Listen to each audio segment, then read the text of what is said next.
মান এই সংবাদ পেয়ে কি প্রতিক্রিয়া দেখাবেন? সে তৎক্ষণাৎ উড়াল দিয়ে ফিরে এলো। অনেক দিন ক্লান্তিকর ভ্রমণের পর সে পৌঁছালো সেই স্থানে যেখানে সুলাইমানের পুরো বাহিনী একত্রিত হয়েছিল। সব পাখি তাকে ঘিরে ধরল, তারা সব ক্ষুব্ধ ছিল। একটি ছোট চড়ুই প্রথমে বলল, তুই কোথায় ছিলে? নবী সুলাইমান তোমার ব্যাপারে জানতে চেয়েছেন। আমরা আশা করি তোমার কাছে যথাযথ ব্যাখ্যা আছে। হুদহুদের ভিতরে আরও ভয় ঢুকে গেল। সে সিদ্ধান্ত নিল এখনই নবী সুলাইমানের কাছে গিয়ে ক্ষমা চাইতে হবে। সে কাঁপতে কাঁপতে নবী সুলাইমানের তাঁবুর দিকে উড়ে গেল। তখন নবী সুলাইমান রাতের খাবার খাচ্ছিলেন। হুদহুদ জানালা দিয়ে ঢুকে চুপচাপ টেবিলের এক কোণায় বসল। সে চেষ্টা করছিল সুলাইমানের হাত থেকে দূরে থাকতে, মাথা নিচু করে ভয়ে। সে ধীরে ধীরে বিনয়ের সঙ্গে সালাম দিল। সে মাথা তুলল, কিন্তু চোখ তুলতে পারল কেবল সুলাইমানের হাত ও বুক পর্যন্ত। সে তার নেতার কাছ থেকে অনেক কিছু শিখেছিল এবং সে জানত যে নবী সুলাইমানের মন ছুঁতে হলে তাকে স্পষ্টভাবে সত্য কথা বলতে হবে। আমার বাদশা, আমি এমন একটি জাতির সংবাদ এনেছি যাদের সম্পর্কে আপনি জানেন না। এক দূর দেশে আমি এমন এক নারীকে দেখেছি যিনি সাবার জাতির ওপর শাসন করছেন।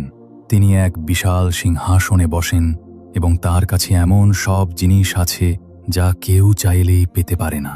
কিন্তু আমি দেখেছি তিনি এবং তার জাতি আল্লাহর পরিবর্তে সূর্যকে সিজদা করছে। শয়তান তাদের কাজকে তাদের কাছে শোভনীয় করে তুলেছে। এই শব্দগুলো ছিল শক্তিশালী। হুদহুদ দেখালো তার অনুপস্থিতির পেছনে সত্যিকারের একটি কারণ ছিল। সে ছিল একটি গুরুত্বপূর্ণ মিশনে। নবী সুলাইমান জবাব দিতে শুরু করলেন, অবশ্যই আমাদের যাচাই করতে হবে তুমি যা বলছো তা সত্য কিনা। আমি একটি চিঠি লিখব, তুমি এটি তাদের কাছে পৌঁছে দিবে এবং দেখবে তারা কি প্রতিক্রিয়া দেখায়। হুদহুদ চিঠি নিয়ে দ্রুত উড়ে গেল সাবার দেশে। সে রাজপ্রাসাদের বাগানের একটি গাছে নামল এবং রানীর কক্ষ খুঁজতে লাগল। সে দেখল একটি বিশাল কক্ষ, যার বড় একটি বারান্দা ছিল। বুঝতে পারল এটাই রানীর ঘর। চিঠিটি ঠোঁটে নিয়ে সে উড়ে গেল খোলা জানলার দিকে এবং ভেতরে প্রবেশ করল। সে সিদ্ধান্ত নিল ছাদের একটি স্থাপনার পেছনে লুকাবে। সে বাইরে তাকিয়ে দেখল রানী বিছানায় ঘুমাচ্ছেন। তার চুল বালিশের ওপর ছড়িয়েছিল। তার মুখ ছিল অত্যন্ত সুন্দর। তার সৌন্দর্য দেখার সময় হুদহুদের মনে এক ধরনের দুঃখ জন্ম নিল। এত সৌন্দর্য, ধন সম্পদ এবং ক্ষমতা থাকা সত্ত্বেও কেউ সূর্যের সামনে সিজদা কেন করবে? এই চিন্তা করল হুদহুদ। তার মনে হলো শয়তান তাদেরকে ধোঁকা দিয়েছে। শয়তান তাদের এমন কিছুর উপাসনা করতে বাধ্য করেছে যা সত্যিকার মাবুদ নয়। কিন্তু সে কিভাবে এটা করল?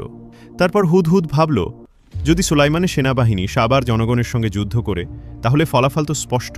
হ্যাঁ, রানী শক্তিশালী, কিন্তু তিনি নবীর বাহিনীকে পরাজিত করতে পারবেন না। সুলাইমানের সৈন্যরা খুব সহজেই তাদের দখল নিতে পারবে।